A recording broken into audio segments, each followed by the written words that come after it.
Sabi? Tapos mo na ba to?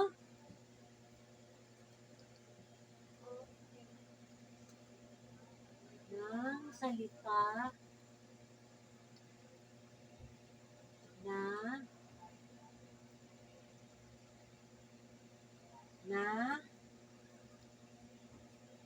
salita na nakapaloob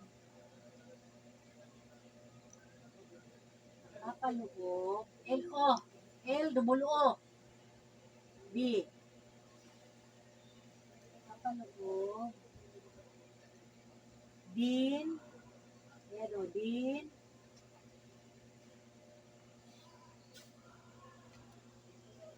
sa pangungusap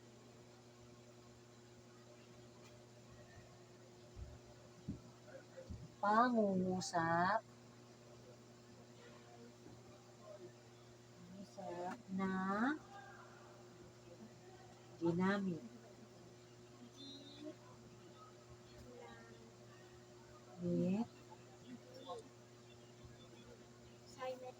period. Ano mo yung space mo, oh? Bakit ka ng kulong mo? Ano ka pa dyan? Tapos na tayo nito assignment.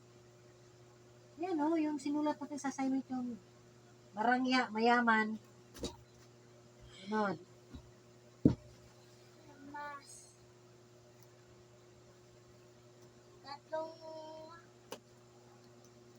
Ayan ang mga assignment naman po ay sulat at sasagutan sa assignment notebook. Sunod, math. Nandito na math. Lecture math. Tignan mo. Ang mga bagay na may timbang na magaan ay ginagamitan natin sa gram. Ibig sabihin, gram-gramo. Intindihan mo? Ang abbreviation ng gramo ay letter G. Grams. Tapos, ang kg, kilograms. Ang G, grams. madali natin matansya o estimate ang timbang ayon sa dami at laki ng isang bagay. May kakaunti at maliit ang Malaki. bagay mas magaan ito. Halimbawa, nito ay tinapay at french fries na tinitimbang gamit ang gramo, di ba? Ang french fries tinitimbang gamit ang gramo. Ang 100 grams ay equivalent is equal to 1 kilogram. Ang 1,000 grams. 1,000 grams ay, isulat niya, ang 1,000 grams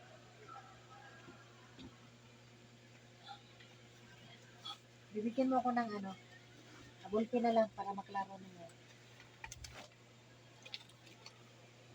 Huwag mo ko tulog-tulogan kay kasalanan mo yan. Pinatulog kita kanina, di ka natulog. Oo.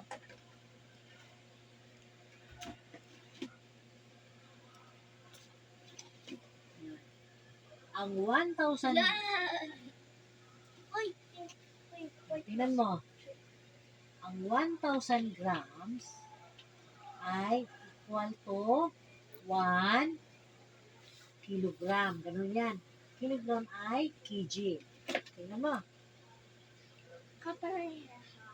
Diba? Yan ang equivalent ng 1,000 grams. Ngayon,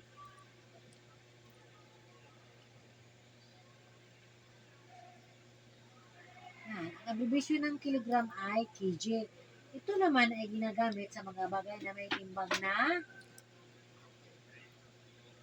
ang mga bagay na may timbang na magaan, ang ginagamit ay gramo.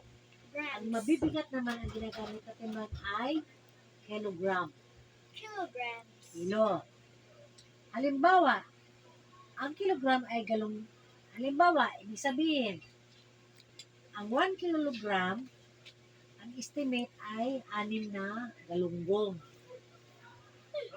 6 na piraso.